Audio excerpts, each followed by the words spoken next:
and welcome. My name is Joel Lavity on behalf of the Leadership Medina County Board of Directors and its Community Education Committee. I want to thank you for joining us in another program in our series, The Untapped Potential of Inclusion.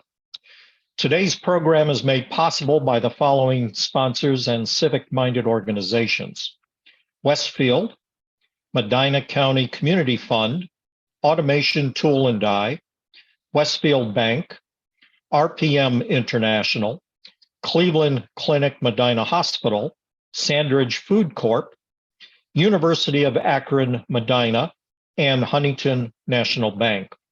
We thank all of them for leading the way and bringing conversations like these to life.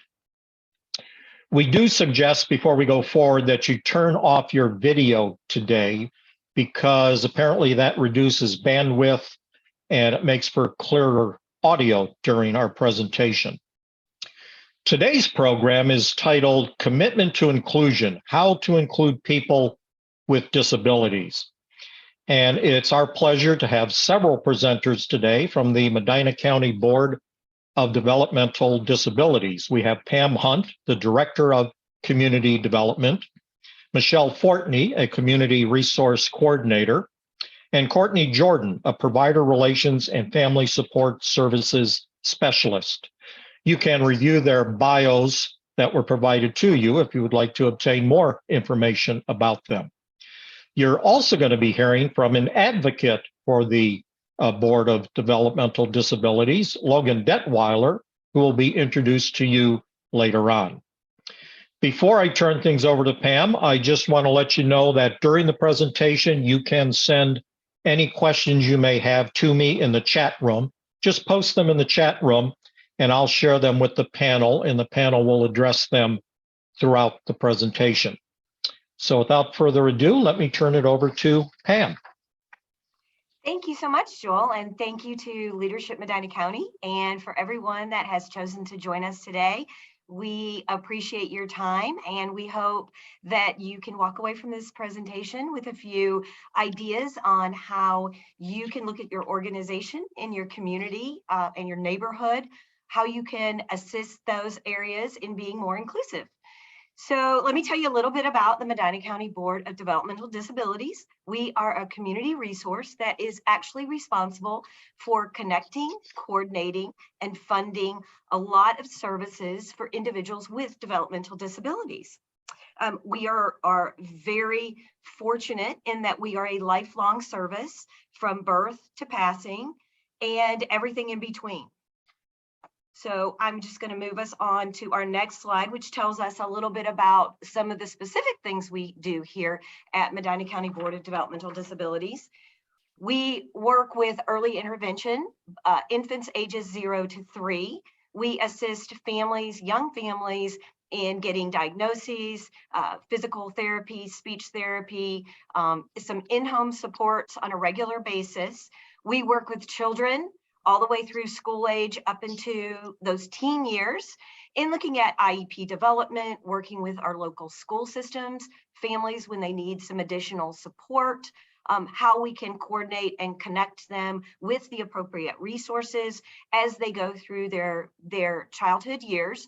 And then as they transition into adulthood, looking at all of the dreams and interests and aspirations that individuals with disabilities have, similar to all the same ones that we have.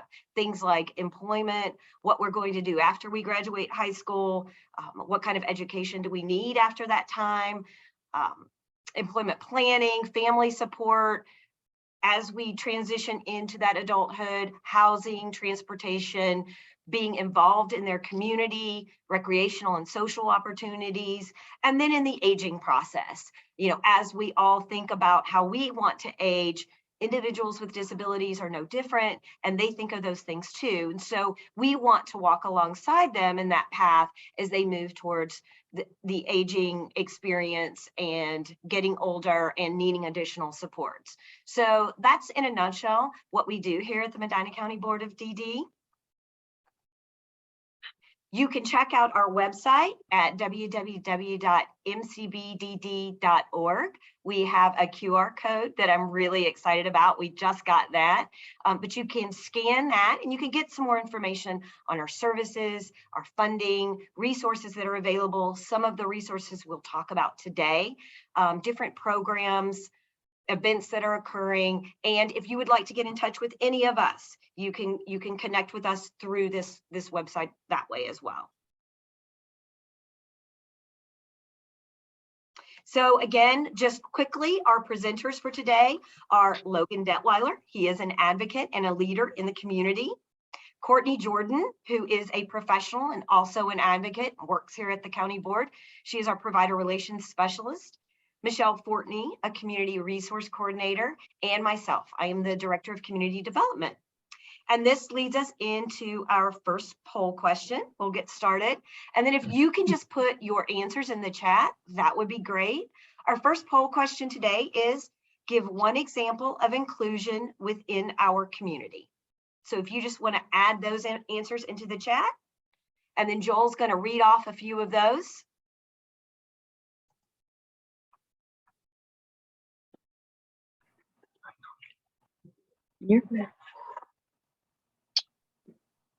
Preschool program, inclusive playgrounds,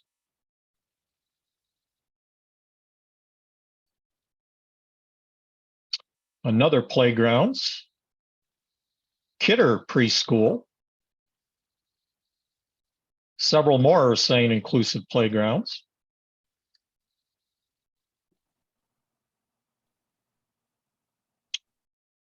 Spokes Cafe. Accessible trails. Great answers. Mm-hmm. I love the accessible trails. Mm-hmm. And Medina Creative Housing. Perfect. Those are great answers. Well, good. And we're going to talk a little bit about the differences between accessibility and inclusion and what does that really mean. So Courtney's going to be telling you a little more about those differences and how you can apply those differences. Then Michelle is actually going to start talking about our Committed to Inclusion project. Similar, in some ways summarizing the project and what were the catalysts involved in this project, how we got started, what we've learned so far, and where we're going to be headed next. Then we're going to be talking about the steps to being a more inclusive community. What does it take to be an inclusive community? And how you can be more inclusive in your neighborhood, in the organizations you belong to, in your workplace, those types of things.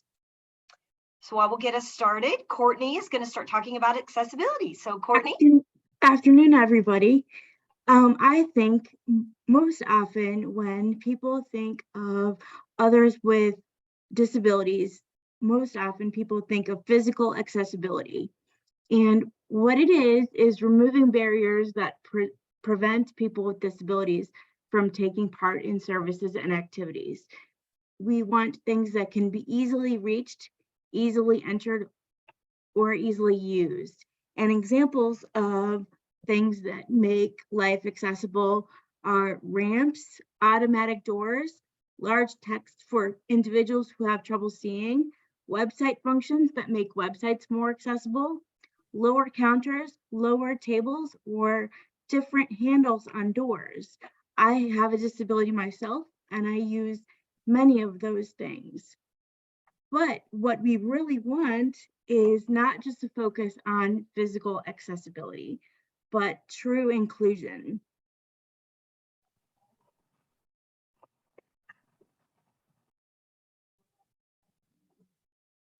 And because inclusion goes further than physical accessibility, true inclusion is a thought process and a mindset. People with disabilities should be meaningfully included, should be valued, and should be able to have needs met. An inclusive environment is one in which anyone can participate and contribute in without having to change, do something different, conform, or miss out. If you think about inclusion, think about all of the things that you like to do on a daily basis, just in the course of your life. As an example, I like to sit and eat with my coworkers and my friends. I like to sit with my family at church. And it's very important to me to express my opinions in meetings and contribute to future plans. I know at the Medina County Board, we have a strategic plan that everyone is welcome to put input into, which is very important. It is very important to make choices and decisions and be part of conversations. That is true inclusion when everyone is at the table.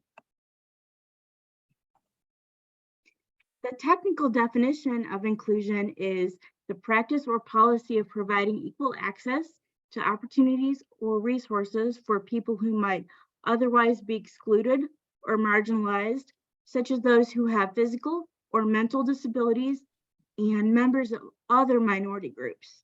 And 4 key features of inclusion for people with disabilities are that they are present, which means that people with disabilities are visible in society, that people with disabilities have the opportunity to participate. And an example of that is maybe if there is a child who wants to play a sport, I think they should have the opportunity to play alongside teammates that don't have a disability and just be treated like any other child. People with disabilities in a truly inclusive society have the ability to achieve. As an example, participate in education and, finish high school or college if we choose to. And sometimes people with disabilities need extra supports to be successful in life. So we should have access to those supports. This is a very good example of inclusion, and inclusion is really more than just including others. It's truly breaking down barriers. As you can see in this slide, people are trying to watch a baseball game, and this is actually an example of equality. Everybody is equal because they have one box, right? But it doesn't necessarily mean that people can see what's going on.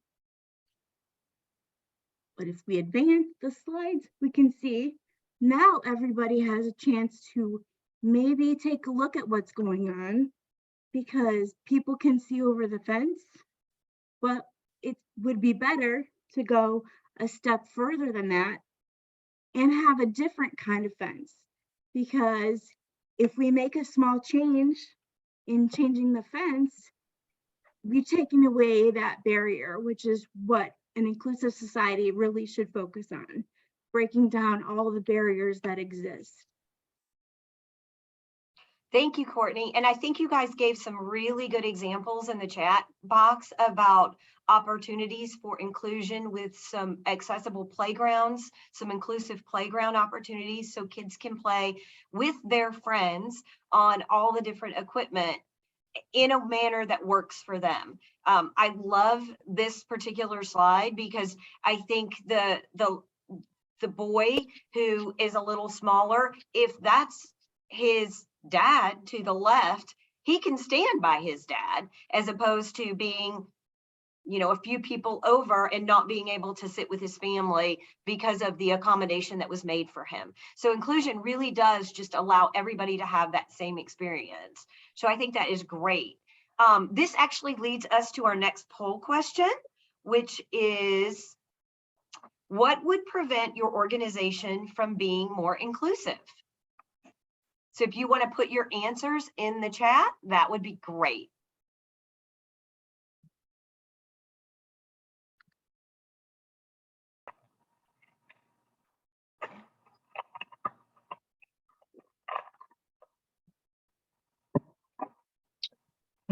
Costs, time, and resources to make those changes. Another cost, denial of need, have to make the commitment.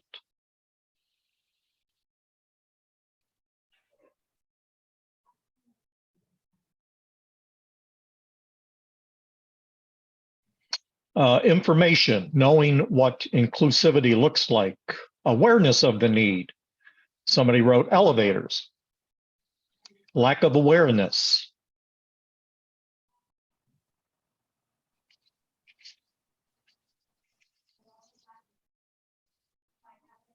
Those are some great answers. And I Yeah. can tell you that's a lot of the feedback that we had heard from businesses and organizations as well, which is why we really felt committed to this particular project.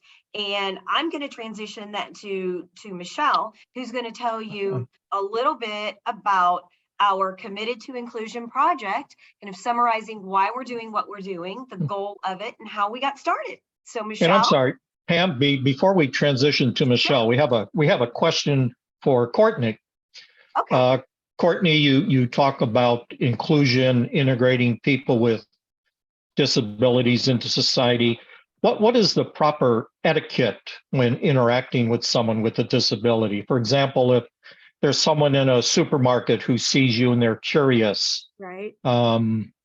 what should they do? What's the proper way to handle that on both ends? Right. We're going to touch on that a lot later. All right. In the slides. We will talk about that, but I'll go ahead and answer that now. In my opinion, the best thing to do, especially for me, because I'm very comfortable answering questions, I appreciate when people come up and talk to me and ask me questions. I would much rather be asked a question than have someone be afraid of me or then of another person with a disability that they see. So as long as you were to ask a question in a respectful manner, that's fine. I have no problem with answering questions. I appreciate that. Thank you, Courtney. Michelle, I'm sorry, I didn't mean to cut you off. Oh, you're fine. Good afternoon, everybody. So with the Commitment to Inclusion project, the one thing that we hear time after time is that people with disabilities just want to be like everyone else. They want to have the same access to the things that they're interested in. They want to feel welcome and valued, and they want the same opportunities as everyone else has, with the goal being that people with disabilities are a part of our community. So we took step one, and that is we listened. We listened to families. They told us their stories. The individuals, they told us their frustrations. Businesses told us about the barriers, just like you put in the chat box about cost and maybe lack of knowledge. And organizations described gaps in services. So this was our call to action. So then we researched, we looked within our community, local stores, restaurants, churches, recreational and community groups, and we highlighted the changes that they made, some small and very low expense, to others being much larger modifications. And we took what was working for them and we shared this with the public. In a few minutes, you'll see a video that we prepared called Through All Fired Up, and that will kind of show all that, how we're passing the information on.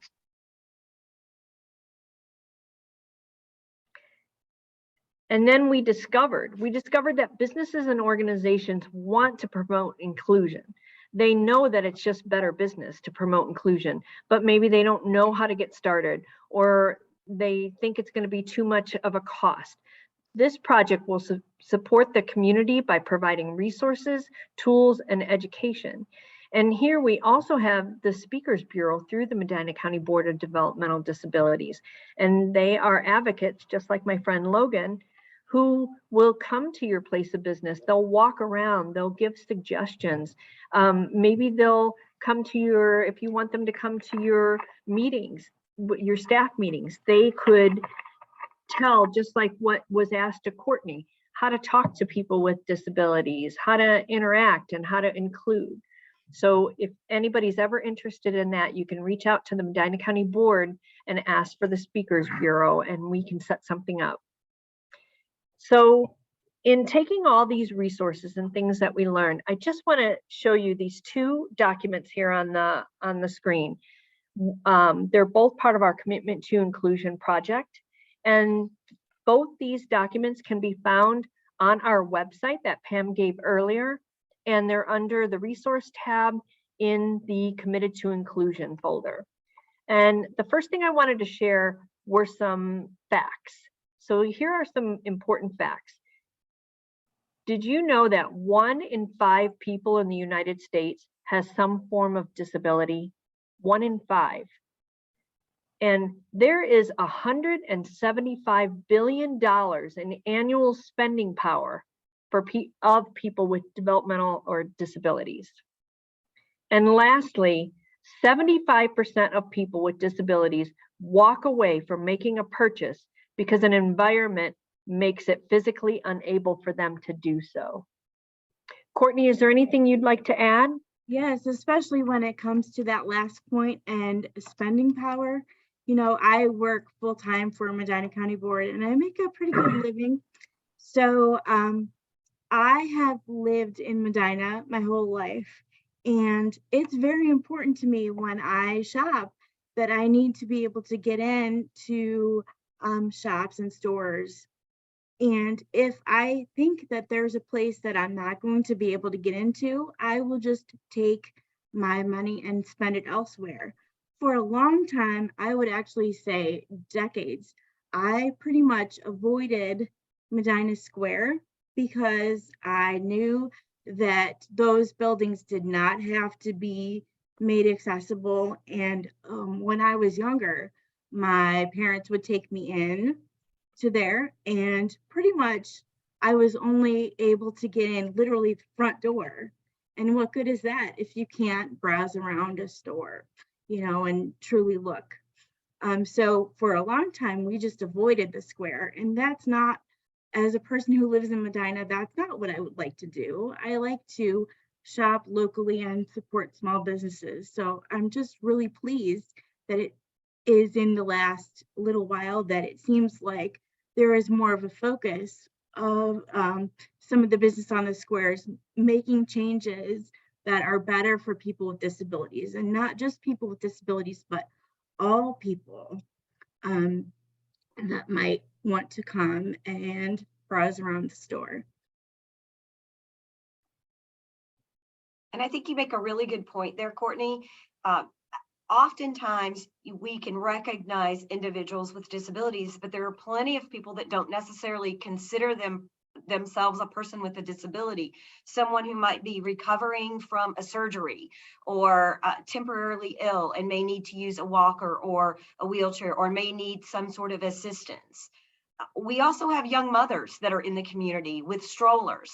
I know as a young mother, I wouldn't necessarily go in stores if I knew I couldn't get that stroller through a store in a manner that was going to be respectful to the store owner as well and other patrons in the store. So not only do you assist individuals with disabilities in being consumers of your storefronts, you also assist those folks that you don't even realize you're excluding. So inclusion is about including everyone, and sometimes that's including folks that you don't even realize that you're excluding in the process. So thank you so much for your input there, Courtney. You're welcome.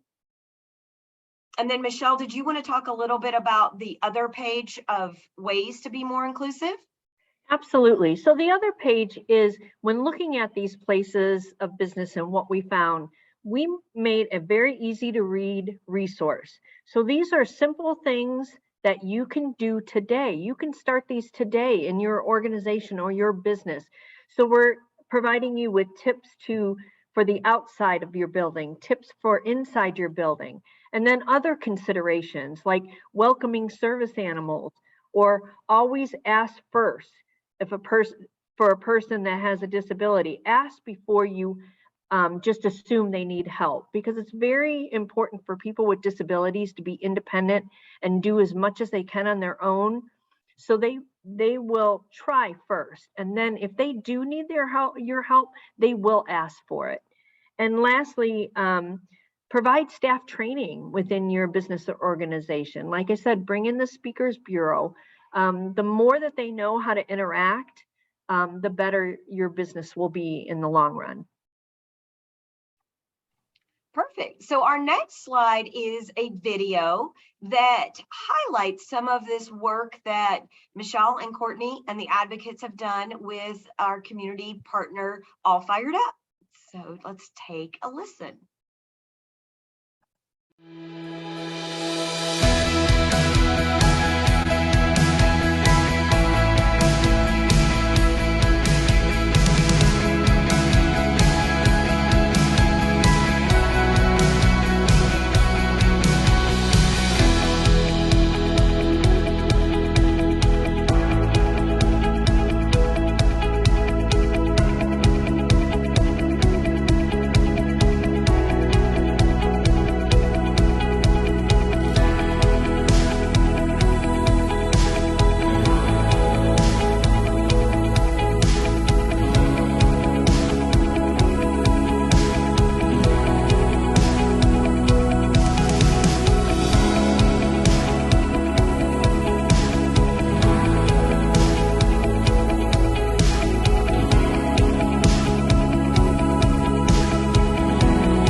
And so I really feel it strongly that it's just important for me for everybody to be able to come in the studio because everybody benefits from the creative process.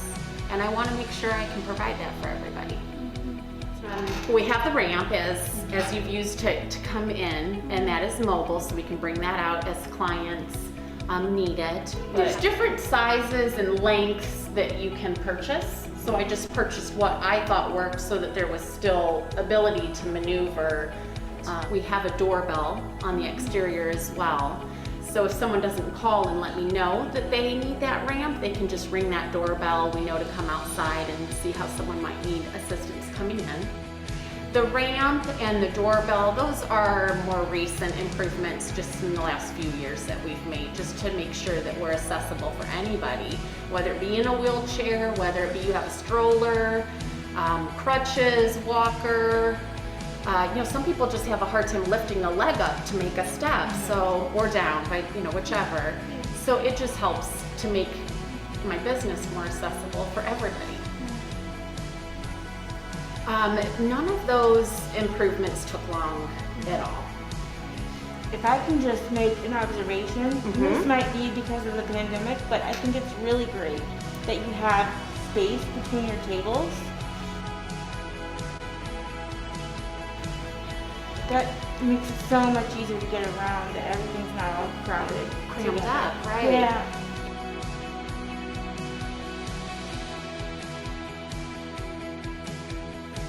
And we do the paint to goes. Take your pottery and paint it home, and then bring back for firing. That's why the paint to goes are nice, because maybe you can only paint for a little period of time and then you need to break. Maybe you have arthritis in your hands, or whatever the case may be, and that's where it's nice you can take breaks. We've started a curbside service too, and we'll continue to do that. We can run your order out, whether that be a paint to go order or a pickup order. But also with painting here, if you prefer coming to the studio, you can always paint, and when you're done for the day, you can stop for that day and come back and start or finish your project, and it doesn't cost any more to do that. I think one thing that I'd like to share that's a little different than what we're talking about as far as accessibility is just how important creating art is for all clients.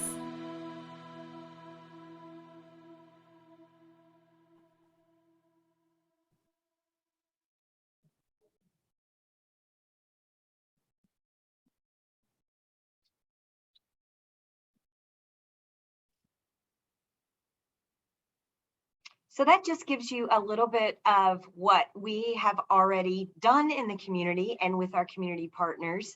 We've got much more of that on the horizon.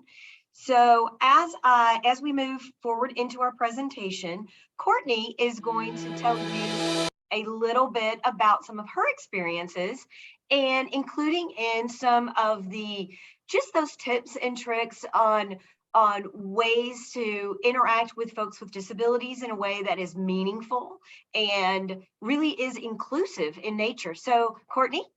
Right, and I think that relates perfectly to the question that was asked earlier.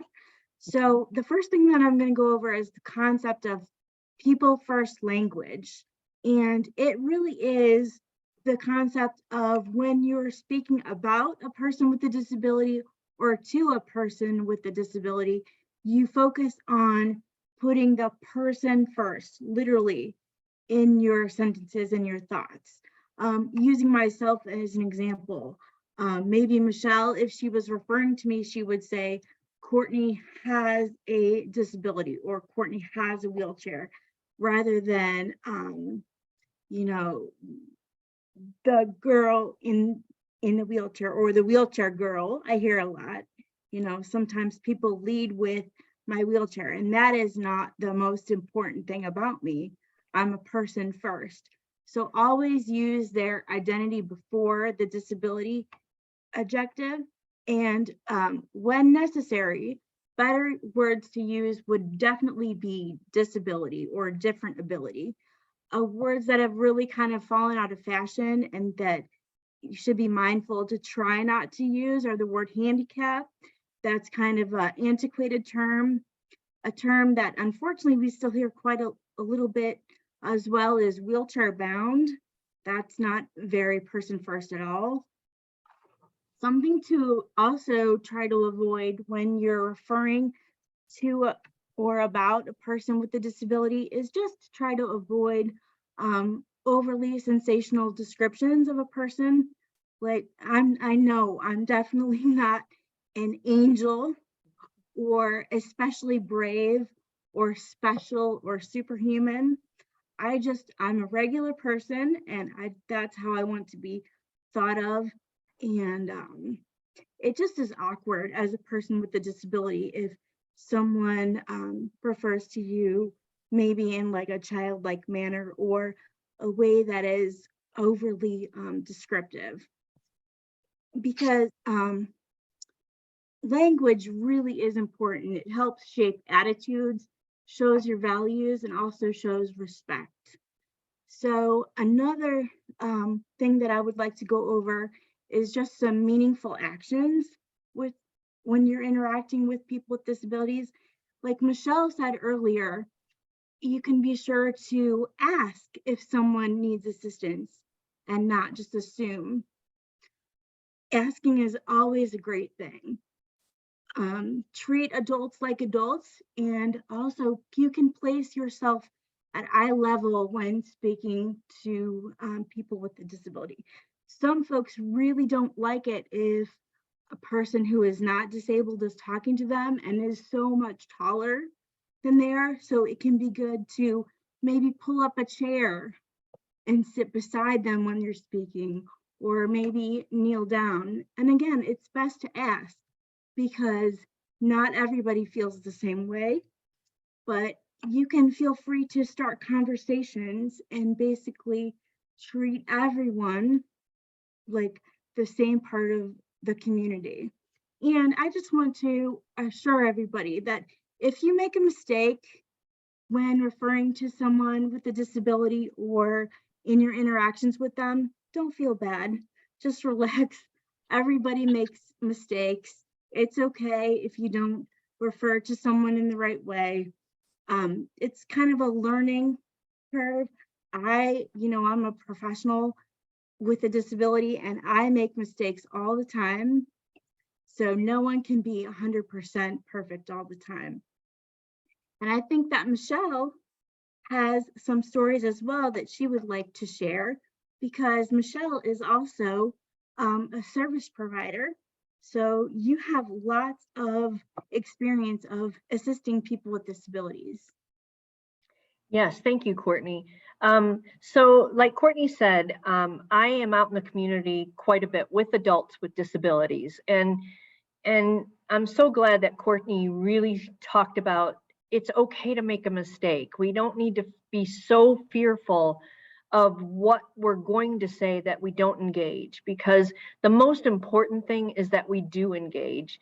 But, I'm out in the community quite a bit, and again, I said that they were adults, and I can't tell you how many times we've been at a restaurant and somebody has asked if we want crayons. And the advocates, they're not here to embarrass you. They really do take every opportunity to educate you.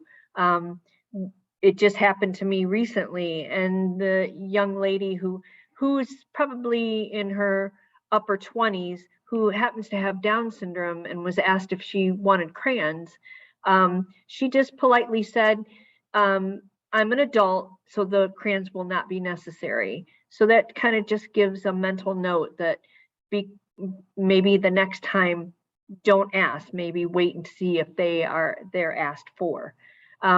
Kind of on a funny note though, I do have a funny story. We were out with a group one time, and the same thing, we went to a restaurant and they asked how many, and I told them how many was in our group. And then the hostess said, and will they be wanting crayons? And one of the gentlemen that I was with, who's probably in his 30s, said, why? We'll probably just eat them. And even though, it wasn't the most appropriate response, I mean, he was just speaking out on frustration, because here we have a 36-year-old male who has been probably asked a dozen times if he wants crayons. So he was just speaking out of frustration. But don't be afraid to ask and engage. There's nothing you can say that really is going to put somebody off so bad. The most important part is that you do engage. One more quick story. I have an advocate that goes out with me quite a bit and does a lot of speaking events. He's on our speakers bureau, and he has aphasia, which for him, he has cerebral palsy. And so he knows what it is he wants to say, but because of his cerebral palsy, the words don't flow all the time. He may stutter, he may pause. Sometimes he may pause a long time. And he tells the story about his frustration, and that is on the phone. I mean, how many of us have been, it takes us 20, we're on voices of 20 recorded voices to get to the main person. Maybe we're calling for a doctor's appointment or whatever, and we have to talk to so many and jump through so many hoops to get to an actual live person. So 5 minutes later, he finally gets a live person and he's excited, but it came on instantly that somebody answered, and he couldn't get the words out. They wouldn't come out. He needed just a few more seconds, and the other person hung up on him. So he has to start that whole process all over again. Can you imagine how frustrating that would be? So these words and actions that Courtney talked about, these are golden, I think. Yes, thank you. And I just want to reiterate Courtney's point. You know, it's okay. We have decades of experience in this field between the three of us, multiple decades, I'm afraid. And we continue to make mistakes, but we're all learning. We learn every single day. And I think it's really about being committed to the learning process and taking in that knowledge and asking yourself, what can I do to make that better for the other person? So in the individual situation with the phone, educating customer service representatives on the fact that, listen, if you don't hear something right away, don't hang up. You don't know if the person on the other end has aphasia or something that would prevent them from responding immediately. So give yourself a certain amount of time before you think someone is no longer on the phone. So it's just little things like that that make a huge difference. So thank you so much for your input there, ladies. That was wonderful. So our next steps, where do we go from here? Our next big venture is really going to be this leadership program. Michelle and a couple of other professionals and some advocates are working on a curriculum that really came out of input from advocates who have told us over and over again, they want to be leaders in their community. You know, just like all of us, some of us really have that desire to be a leader. Others of us do not. But there are those folks that want to be leaders. So we want to give them those opportunities, or at least walk beside them and give them the tools to be able to access those opportunities.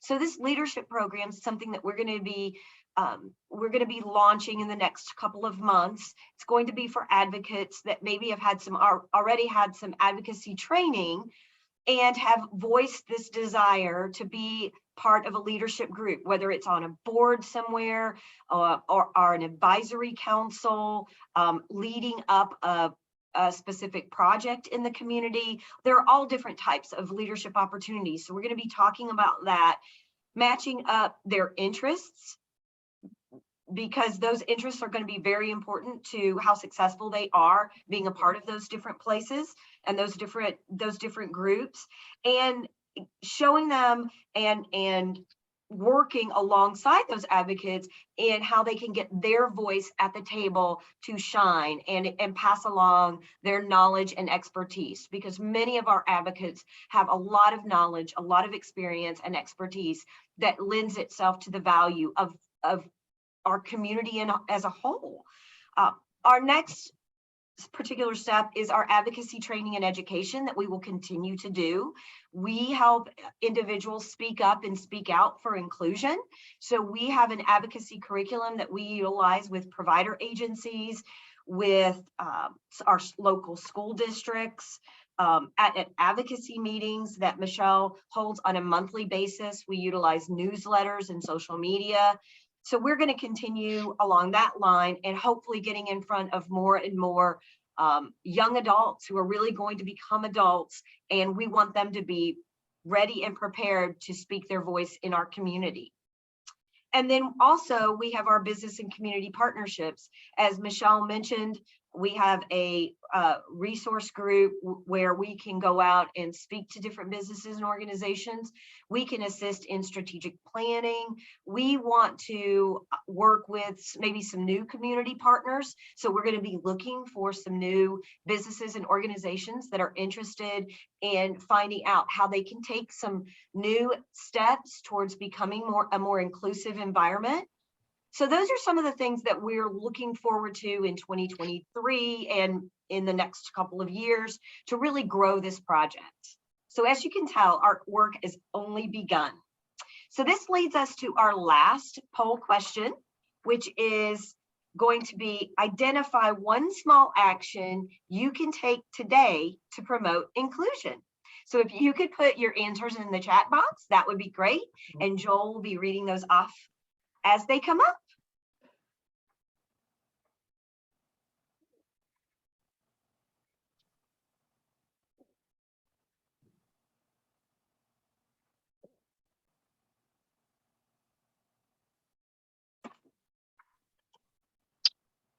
Commit to using the correct language. Download and share your handout on inclusion suggestions.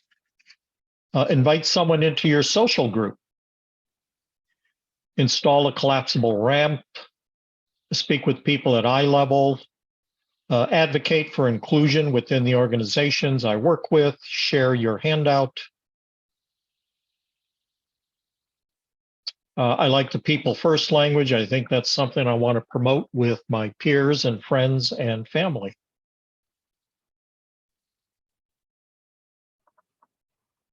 Those are excellent. And I want you to continue to think about that. We're going to see a couple more come in, hopefully, as we move forward. But while that happens, and please continue to add them to the chat. Joel can speak some of those out, or you can read those as they come up. But we really want you to think about how you can take some of these tools and embed them in your everyday life. And we are excited, and we want to walk alongside you in that process. So please, by all means, feel free to reach out to us. So next up, Michelle is going to introduce Logan, who is an advocate and a leader in the community, and is really going to identify his experiences and how folks that have made the commitment to inclusion have really assisted him in his path to be a leader in the community. So Michelle? Absolutely. Thank you, Pam.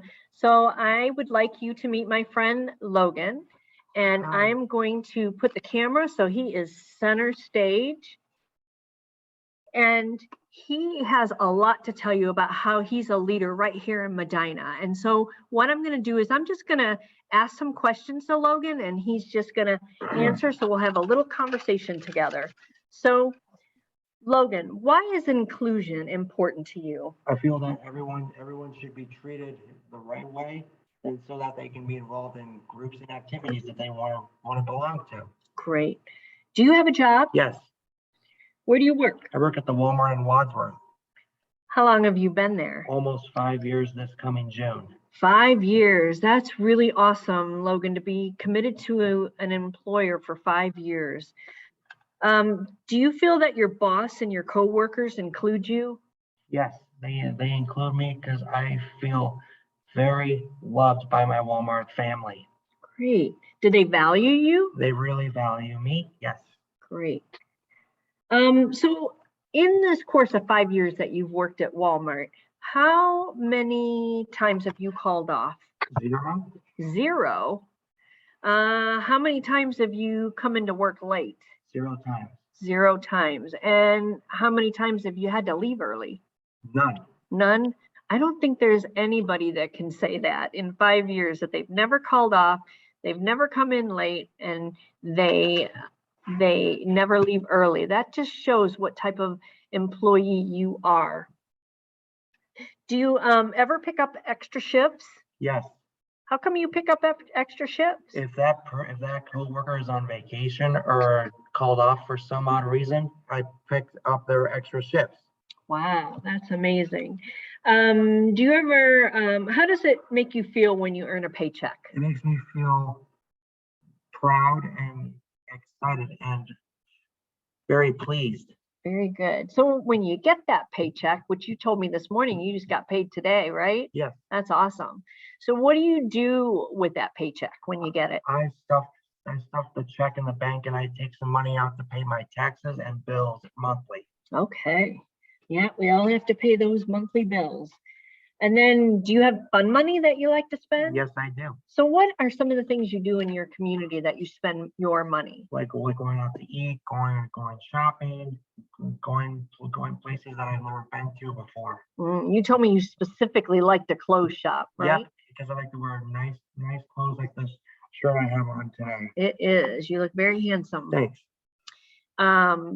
So any other places that you want to talk about that you like to shop? No. I don't think Okay. so. And then also, I know that volunteering is huge for you. For as long as I've known you, which has been about 10 years, you have been involved in a lot of volunteering. Can you tell everybody here what some things that you're involved in? Yes, I'm involved with Project STIR. I'm a statewide trainer of Ohio Self-Organization Association, and I'm also involved with the COOL group, which is called the Council of Ohio Leaders. For the COOL group, we plan all the Project STIR trainings that are going to happen in the year. So Project STIR, can you tell what that stands for? It stands for Steps Towards Independence and Responsibility. Right. So you're a train the trainer. You're teaching You have to train the trainer approach other advocates how to stand up for themselves. excellent. Let's see. So do you belong to any groups? Oh, you know what? Do you have more volunteers? Yes, I do. Okay. What else do you volunteer with? Back a couple of years ago, like maybe a decade or so ago, I started going out to the Ohio Western Reserve National Cemetery on Memorial Day weekend with my Boy Scout troop, and we put small little American flags in the front of our fallen soldiers' graves every year from 2004 up until 2017 for me. Wow, that's a lot of years you dedicated to that. Wonderful. Anything else you want to share? I was involved with local food banks and food drives. We delivered food to people that were in need of something. And I also know you did some work for the Society for Handicapped Citizens. What was that? Back in the summer of 2012, I led my own Eagle Scout project, which was to make 4 wheelchair accessible vegetable garden beds for the Society for Handicapped Citizens on Paradise Road in Seville. I am very proud of what I did up there. It made me feel so happy that I became an Eagle Scout the following year. Right. And they are still there today. And all those people have been up at Camp Paradise and the SHC can plant and harvest their vegetables and eat them whenever. That's wonderful, Logan. So Pam was telling us a little bit about the leadership program that's going to be rolling out, I think, this March. You're quite a leader in your community. Yes, I mean, am. you work, you shop, you spend your money in the community, you volunteer in the community, you belong to groups in the community. So you are definitely a leader. What would be a leadership goal that would be a dream for you? I would like to be on the Medina County Fair Board Why the Fair Board? because the Medina County Fair is one of the oldest county fairs in the state of Ohio, which was founded in 1845. And that I have some childhood friends and went to school with me. Their parents are on the fair board. Yeah, and let me tell you folks, since I've met Logan, I have never learned so much about the Medina County Fair. He has knowledge in every single area. So I think you would be a great leader for the Medina County Fair Board. So just wrapping it up, is there anything else that you want to share with the group? That I'm very happy to talk to all of you via Zoom this afternoon. I am a very distinguished leader and that I plan on having some leadership roles on boards in the coming years to come. That's amazing. I think you hold so much value that they would be lucky to have you, Logan, for sure, on their team. So to wrap it up, Logan is a true leader in our community. He works, he socializes, he belongs to the groups like we had said, and he's a valued member of the Walmart team. Thank you, Logan. Thank you for joining us today and sharing all that wonderful welcome, information. Michelle. Perfect. Thanks so much for being with us today, Logan. And I You're think welcome, Pam. one of the really important points that I want to kind of bring out here is that Walmart made a commitment to including Logan as a team member, looking past his disability. While they may have needed to take a little more time, at times Logan's expressed that they take time to make sure that he learns the job, that he's comfortable with the job, that he has the supports he needed. And we've jumped in to help with supports as well, which is something we can do with businesses in the community. By doing that, by making that commitment to including Logan, they have found the value in what he brings to the table. And oftentimes we hear individuals with disabilities, when you see what they can bring to the table, they give us a lot more than we ever expected. Mm-hmm. And I think that's, at the end of the day, the point we're trying to get across is that it doesn't take too much to really bring in everyone. And by doing so, you're just stronger and better together. I mean, they have a committed employee that is there that you can call if someone's calling off, and he's not calling off. So I think that's incredible. So thank you so much, Logan. You're welcome, Pam. Again, different perspectives create very strong solutions. So thank you so much. So now we're going to move into what you can do today. So Courtney's going to tell us a little bit about some of the small things you can do to make those big changes. Mm-hmm. First and foremost, I think you can seek feedback often and seek feedback from a variety of people. You can seek advice, of course, from individuals with disabilities, because we know our lives and what we need the best. You can go to other organizations and see what maybe they have done, share tips amongst yourselves maybe. If your organization belongs to a trade group, research with that trade group of what has been done in the past. Check out reliable internet resources. One thing that you can do is let your customers and employees know that you're open to change. And it can be something small as putting like a sign on your door or front window that says, if you need assistance, please let us know. Because as a consumer or an individual with money to spend, you know, if I know that this might be a place that would be very welcoming to me, I am more than happy to spend my money in establishments like that.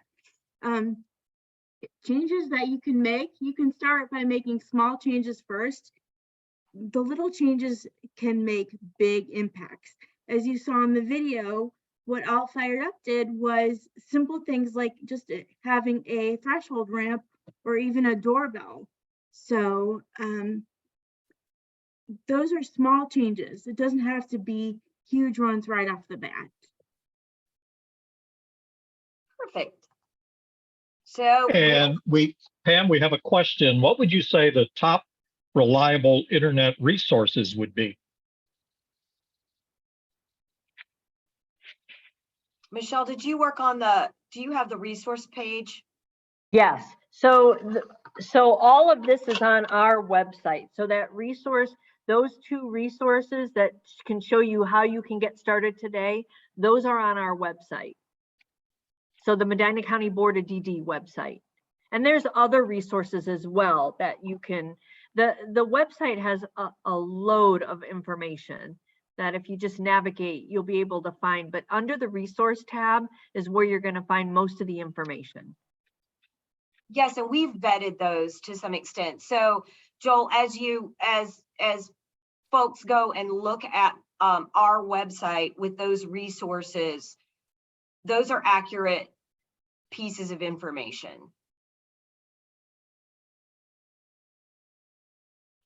Great. And if I can add one thing, those resources that are in there, we update those regularly. So they're always changing. We're working with a local church right now, and we're going to be doing the same type of video that we did with the All Fired Up. We're going to be doing with this local church, and they have a wealth of information to share. So all that will be uploaded onto our website as well under the resource tab, Committed to Inclusion. Great. Thank you, Michelle. I don't see any more questions in the chat box, so let me take this opportunity to thank you, Pam, Courtney, Michelle, and of course, a special thanks to Logan for your excellent presentation. I think you've given all of us very interesting and valuable information. Now, before everyone signs off, I'd ask you to please take the exit poll that Terry's going to put up, and also share your aha moments in the chat box with us.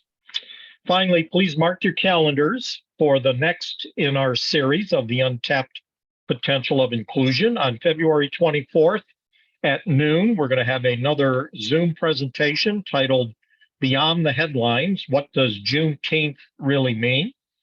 In March, on March 9th, we're going to do an in-person presentation in the evening from 7 to 8 p.m. at the Medina County Library. It's going to be a book discussion, so please read the book Blind Spot, Hidden Biases of Good People, and join us for the discussion on March 9th. On April 28th, we're going to resume a Zoom meeting. This time it's going to be at 11 a.m. On inclusive leadership with Dr. Ellen Burtz Cooper. And then we're going to close out our series in May, on May 12th, with another Zoom meeting at noon. Move from being a bystander to an upstander. So I look forward to seeing all of you for those presentations. So thank you, Pam, Courtney, Michelle, and Logan, and thank all of you for attending today's presentation. Everyone have a good day. Thank you so much. Want to do it?